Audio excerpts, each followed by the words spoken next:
మీరందరూ ముందుకు వెళ్ళి దారిలో ఆటంకాలు లేకుండా చూసుకోండి. నేను తక్షణమే రాజభవనంలోకి వెళ్తాను.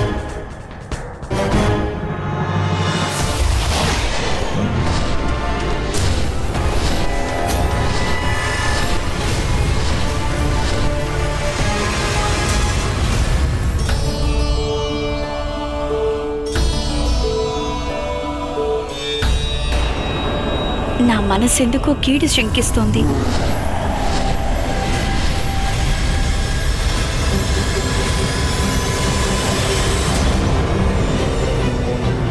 నా మనసుకెందుకో ఆందోళన కలుగుతోంది. ఈ దేవతా స్త్రీలంతా సంతోషంగా ఉన్నారు. ఇప్పుడు పుట్టబోయే బిడ్డకి మా దిష్టి తగిలితే ఎలా? ఎందుకు ఈ ఆందోళన?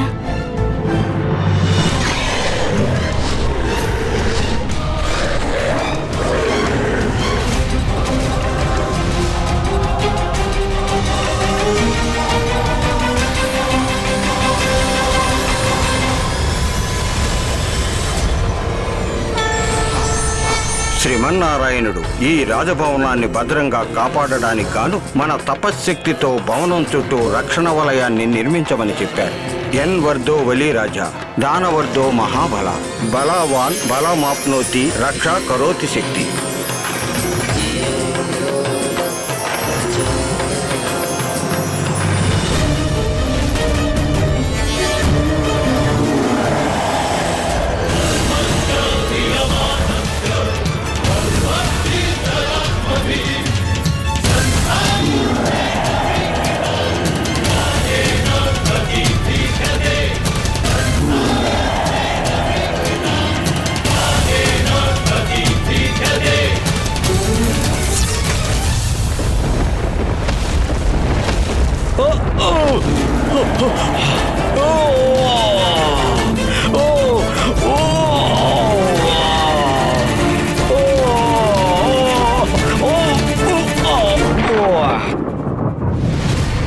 తారకాసురుడి బలగర్వం కాకపోతే ఏకంగా ఆదిశక్తిని అడ్డుకోవాలని ప్రయత్నిస్తాడా?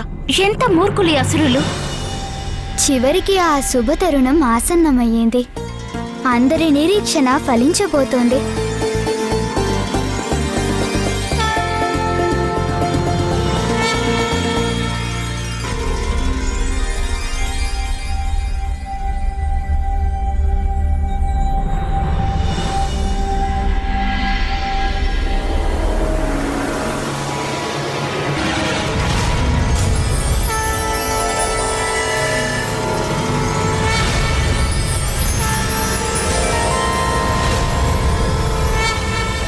మీరు ఎవరు?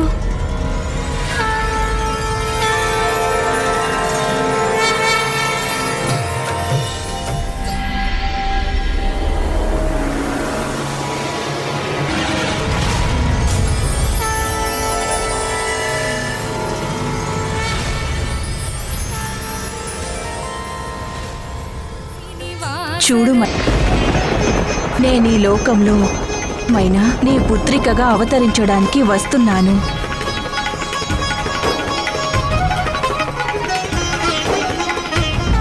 మాతా, తమరి దయ వల్ల నేను కృతార్థులనైనాను. నేనెంతో అదృష్టవంతురాల్ని. నా జీవితం ధన్యమైంది మాతా.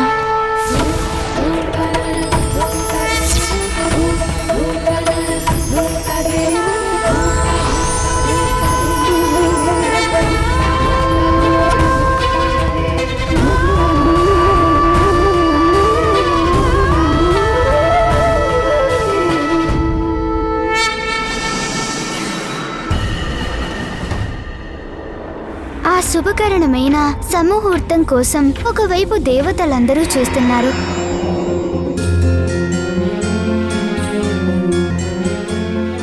మరొక వైపు హిమవంతుడు అంతఃపుర స్త్రీలు కలవరపడుతున్నారు.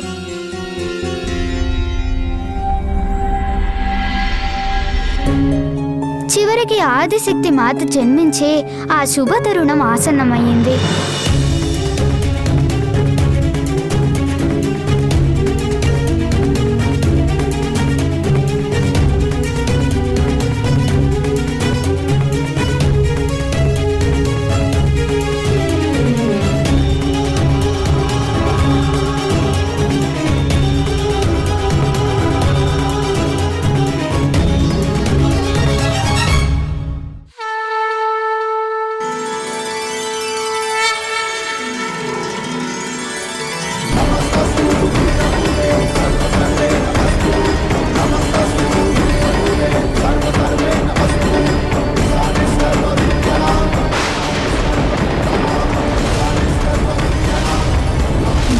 మాత జన్మించబోతుందనడానికి గుర్తుగా వాతావరణంలో కూడా శుభ సంకేతాలు పొడచూపాయి.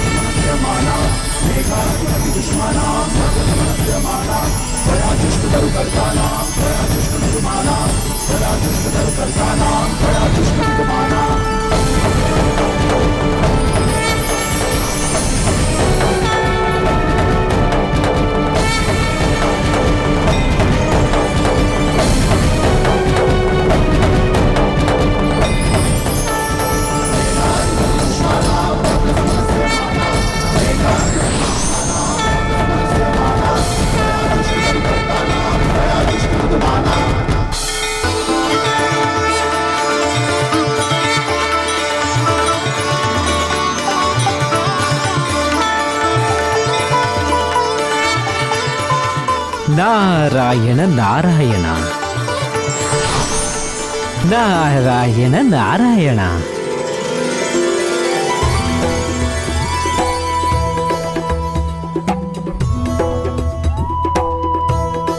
మైనాదేవి, హిమవంతరాజా, మీ దంపతుల జన్మ చరితార్థమైంది. సాక్షాత్తు ఆ ఆదిశక్తే మీ ఇంట్లో పుత్రికగా జన్మించింది. సృష్టిలోని చీకట్లని తరిమి కొడుతోంది. అందువల్ల కాళికాదేవనే పేరు. నేను కేవలం ఒక బండరాయి లాంటి పర్వతం మాత్రమే. అలాంటి నాకు పుత్రికగా జన్మించి ఈ పర్వతరాజు జీవితాన్ని తరింపజేశారు మాత. శైలపుత్రిగా మా గృహంలో జన్మించి నన్ను కృతజ్ఞుణ్ణి చేశారు. పర్వతం అంటే కేవలం ఒక శిల మాత్రమే మాత. ఈ శిలకు పుత్రికవై జన్మించినందుకు శైలపుత్రి అనే పేరుతో పెరుగుతావు మాత. మీ తండ్రి హిమవంతుడైన కారణంగా నీకు హైమవతి అనే పేరు కూడా వస్తుంది మాత. వీటితో పాటుగా నీవు పర్వతుడి పుత్రికవైన కారణంగా నేను తమరికి పార్వతి అనే పేరు పెడుతున్నాను. ఈ పార్వతి పేరుతోనే జగన్మాత విశ్వవిఖ్యాతమవుతుంది.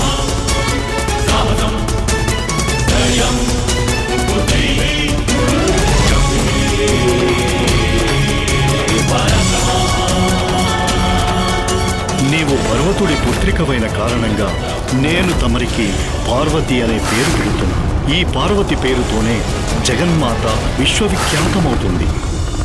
వసంత ఋతువులో చైత్రమాస నవమి తిథి నాడు మృగశిర నక్షత్రంలో అర్ధరాత్రి సమయంలో మాత ఆదిశక్తి జన్మించారు.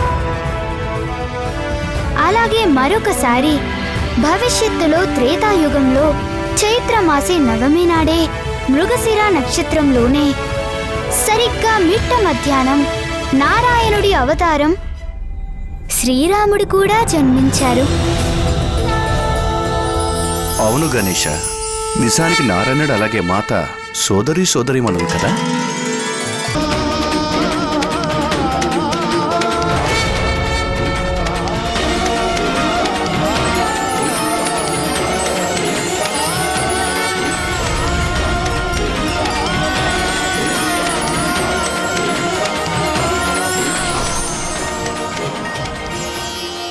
మాతా శైలపుత్రీదేవి దివ్య కథా శ్రవణంతో మేము కృతార్థులమైనాము గుణేశ. అనంతమైన మాత శైలపుత్రి కథలు, వాటి ప్రభావాలు. మాత 9 రూపాల గాథలు విన్న తరువాత జీవితంలోని మిథ్యాభావాలు, భోగాలు నశించిపోతాయి. మాత సాధకులు మాయామోహాల నుండి విముక్తి పొంది ప్రపంచాన్ని పరిత్యజించి పరమాత్మలో లీనం కావటానికి సంసిద్ధులవుతారు. మాత శైలపుత్రుని ప్రసన్నరాలిని చేసుకోవడానికి సాధకుడు ఏ విధమైన సాధన చేయాలో చెప్పండి. నవరాత్రులలో మొదటి రోజు సాధకుడు తన శరీరంలో మూల పరిచ్ఛేదం మూలాధార చక్రంపై తన దృష్టిని కేంద్రీకరించి జగన్మాత ఉపాసనను ఆరంభిస్తారు. మూలాధార చక్రానికి అధిపతి ఆది పూజ్యుడైన గణపతి, ఇంకా అమ్మ శైలపుత్రీదేవి ఆరాధనతోనే మనం ఈ చక్రాన్ని జాగృతం చేయగలం. ఈ విధంగా నవరాత్రి మొదటి రోజునే సాధకుల యోగ సాధన కూడా ఆరంభమవుతుంది. మహారాజా, మహారాణి, మీరిద్దరూ కళ్ళు మూసుకొని మీ మూలాధార చక్రంపై దృష్టిని కేంద్రీకరించి మూల మంత్రాన్ని జపించాల్సి ఉంటుంది. ఓం శైలపుత్రీయ నమః. ఓం శైలపుత్రీయ నమః. ఓం శైలపుత్రీ నమః. ఓం శైలపుత్రీ నమః.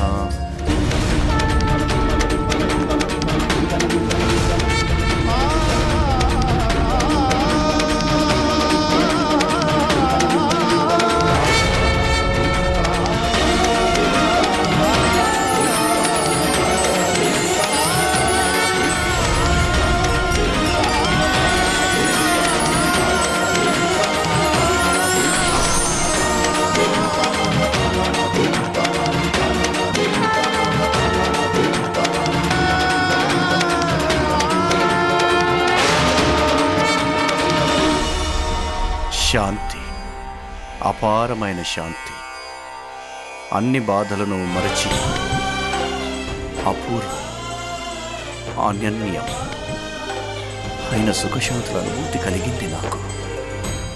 నవరాత్రులలో మొదటి రోజు మాత శైలపుత్రి కరుణా కటాక్షాలతో మనందరి యోగా సాధన విధానం నిరాటంకంగా ఆరంభమైంది.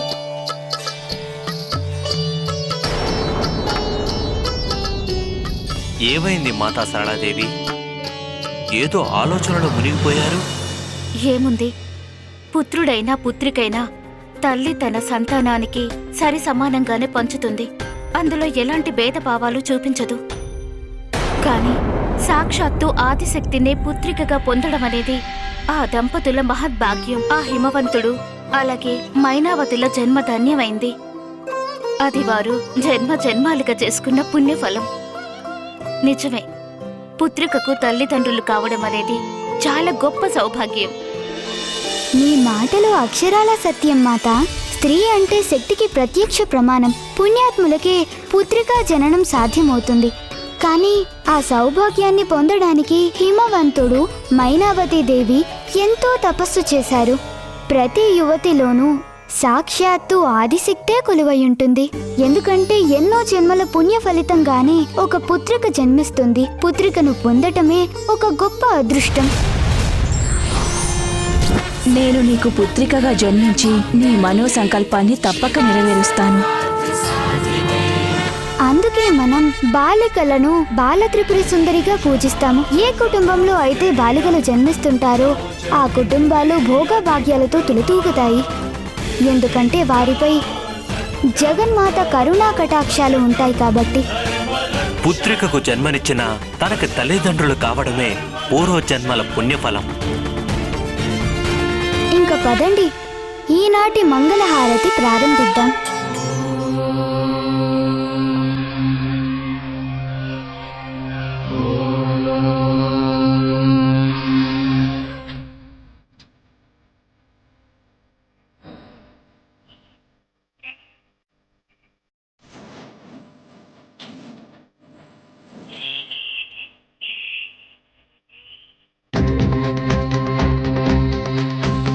రౌద్రముఖి దాక్షాయణి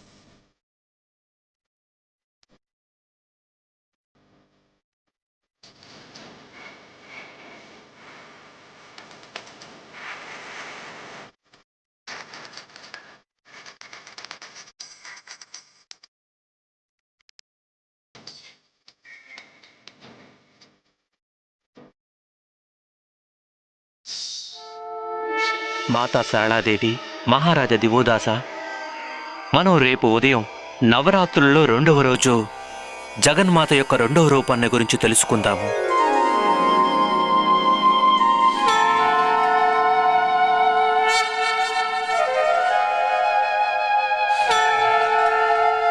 మాత అక్కడ ఒంటరిగా ఉన్నారు. ఆవిడ దుఃఖం నన్ను ఆవేదనకు గురి చేస్తోంది.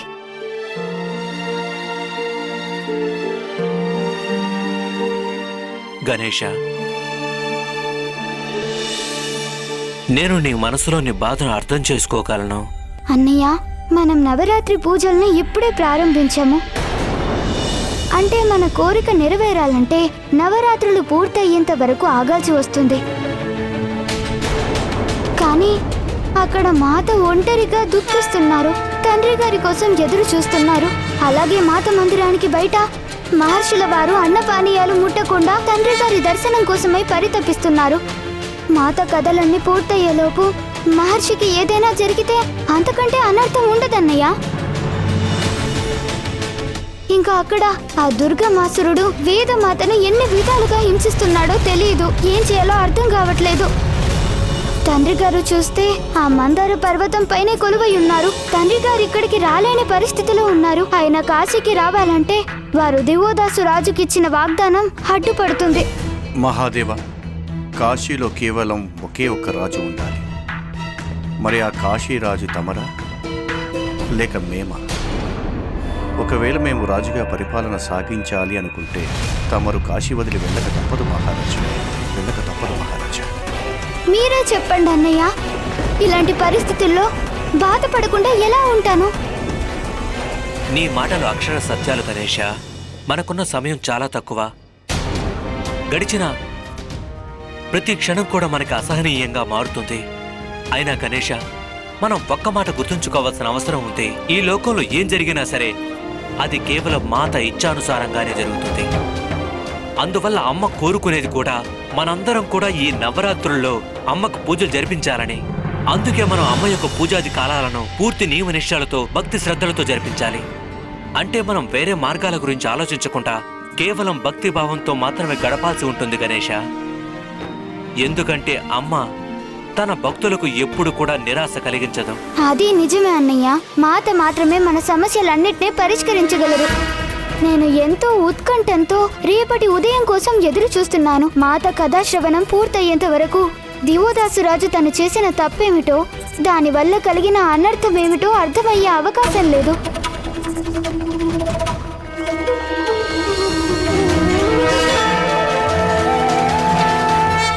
మాత, నిన్న రాత్రి ఎంత కలవరపడ్డానో తెలుసా అమ్మా? కానీ ఇప్పుడు తమన్ని దర్శించుకున్నాక నాలో సరికొత్త చైతన్యం కలిగినట్టుంది. ఇప్పుడు మీ రెండవ అవతారం బ్రహ్మచారిణి కథని వినిపించే సమయం ఆసన్నమైంది. మమ్మల్ని ఆశీర్వదించండమ్మా. మీ 9 రూపాయల కథను సవివరంగా సానుకూల దృక్పథంతో చెప్పగలను. వాటిని విన్నాక దివోదాసు రాజు తన తప్పేమిటో తెలుసుకుని దాన్ని సర్దిద్దుకునేలా చేయాలి. పుత్ర గణేశ, పుత్ర కార్తికేయ, మీ నోటి వెంట నా కథను వింటున్న కొద్దీ కేవలం దివోదాసరాజు సరళాదేవికి మాత్రమే కాదు, ఈ ప్రపంచానికి కూడా ఎన్నో విషయాలు నేర్చుకునే అవకాశం లభించగలదు.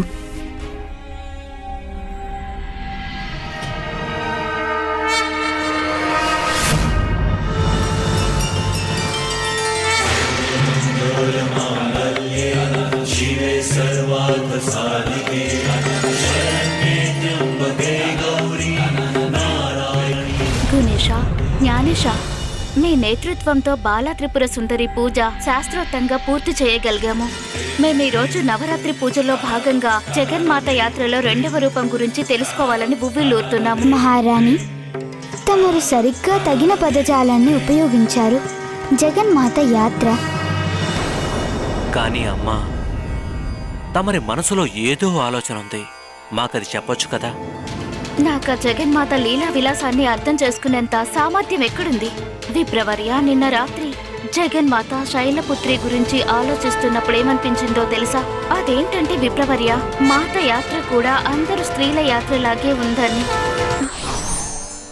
సహృదయంతో చేసే ప్రార్థనల్ని దైవం తప్పక ఆలకిస్తారు. అంతవరకు సహనం, విశ్వాసాలను కోల్పోకూడదు.